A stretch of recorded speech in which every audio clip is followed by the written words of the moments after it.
बहू के हाथ। घर की बहू शीना को इस बात का बड़ा घमंड था कि जिस काम में वो हाथ डालती थी वो काम अच्छा हो ही जाता है। शीना की हर बात में हाथ का इस्तेमाल जरूर होता था। एक दिन शीना का पति आकाश उससे कहता है, कल जो वो भिंडी बनाई थी ना तुमने, वाह वाह वाह वाह, मजे आ गए। मैंने अपने हाथों से बनाई थी।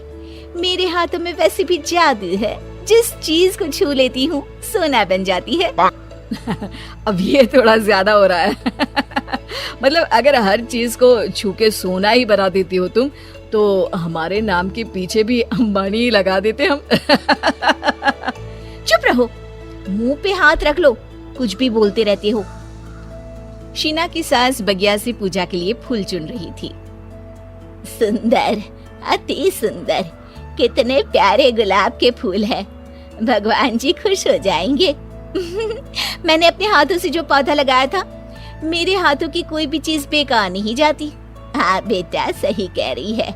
इसीलिए तो तुम्हारे पिताजी से मैंने अपने बेटे के लिए तुम्हारा हाथ मांगा था। और उन्होंने हाथों हाथ में मेरा हाथ आपकी बेटी के हाथ में दे भी दिया था। हाँ बेटा, वो तो है, पर मुझे ये बता, तू ये हर बात में हाथ क्यों बीच में लेकर आती है? माँ जी, पंडित जी ने हाथ मेरा देखकर नैनीताल में कहा था कि मेरे हाथ जगन्नाथ हैं। मेरे हाथों से कभी कोई काम नहीं बिगड़ेगा, तो मेरे हाथों की तारीफ तो मुझे करनी पड़ेगी ना।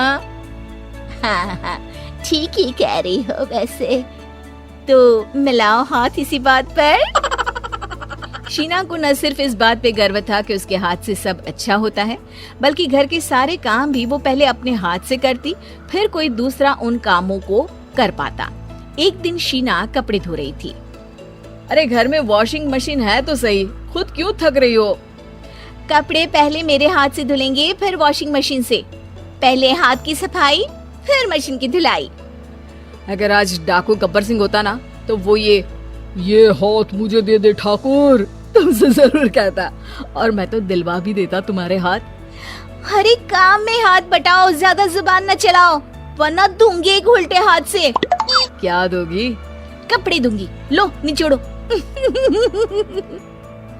ऐसे ही एक दिन, अरे बहू, ये सोफे पर चढ़कर हाथ से पंखा क्यों घुमा रही हो? माँ जी, क्योंकि मेरे हाथ से घूमेगा तो ज्यादा अच्छे से हवा देगा। अरे बेटा, फिर तो तुम गाड़ी का पहिया भी हाथ से घुमा के मायके जाया करो। एक बार आकाश ने घर पर कार लाने की बात छेड़ी। माँ, सोच रहा हूँ कि एक कार लेकर आता हूँ। ले ले बेटा, क्यों नहीं? अरे पैसे हो तो हवाई जहाज भी ले लेना। हाँ, पैसा तो हाथ का मेल है, ले लेते हैं। इस हाथ पैसे देंगे, उस हाथ कार ले लेंगे। मुझे तो लगता है कि बहू कार भी अपने हाथों से धक्का लगाकर घर लाएगी। वो तो नहीं करूंगी, लेकिन सबसे पहले स्टीयरिंग पर हाथ मैं ही लगाऊंगी, ताकि गाड़ी का आना शुभ हो।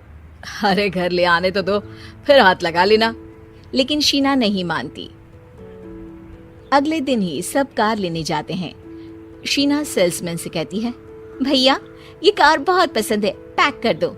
अरे ओ भाग्यवान, 2 मीटर कपड़ा नहीं है जो पैक करवा ले, जरा चला कर तो देखने दो। यस सर, बिल्कुल, टेस्ट ड्राइव कीजिए ना। अरे नहीं नहीं, सबसे पहले मैं हाथ लगाऊंगी गाड़ी को, मेरे हाथ अच्छे हैं। अरे यार, हाथ तो मैं भी धोता ही हूँ, और आजकल तो सैनिटाइजर से भी धोता हूँ। मेरे काम में हाथ ना अड़ाओ। अरे टांग ना अड़ा होता है भाग्यवान, हाथ नहीं। शीना ड्राइविंग सीट पर बैठ जाती है और आकाश उसे गाड़ी के फंक्शन समझाता है। देखो शीना, ध्यान रखना, ये है स्टीयरिंग, इससे राइट लेफ्ट जाएंगे।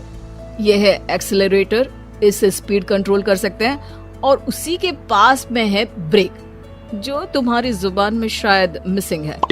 ठीक है, ज्यादा भी सिखाने की जरूरत नहीं है। मेरी माँ तो कहती है कि मैं अगर अपनी शुभ हाथ लगा दूं तो जग घूम जाए, तो ये स्टीयरिंग क्या चीज है? शीना गाड़ी स्टार्ट कर देती है और स्टीयरिंग को घुमाते हुए एक्सेलरेटर पर धीरे से पैर रखती है, और शोरूम के बाहर के एरिया में ही गाड़ी घूमने लगती है, जहाँ दूसरी गाड़ियाँ भी रखी हैं। देखा मेरे हाथों का कमाल। अब ब्रेक दबा दो, आगे गाड़ी है। शीना आगे गाड़ी देखकर घबरा जाती है और पाँव गलती से एक्सीलरेटर पर पड़ जाता है। कार आगे खड़ी एक बड़ी गाड़ी में घुस जाती है।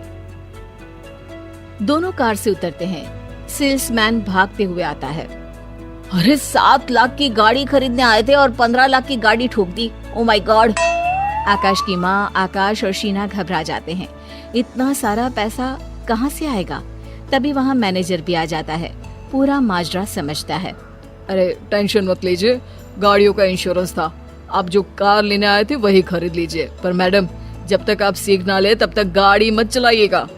अभी तो आपने गाड़ी बस ठोकी है, जिसका बीमा भी था, लेकिन सड़क पे चलते हर इंसान का बीमा नहीं होता। अरे मेरे हाथों से ठुक भी गया ना तो उसकी जिंदगी बन जाएगी, और अगर चला भी गया तो स्वर्ग ही पाएगा।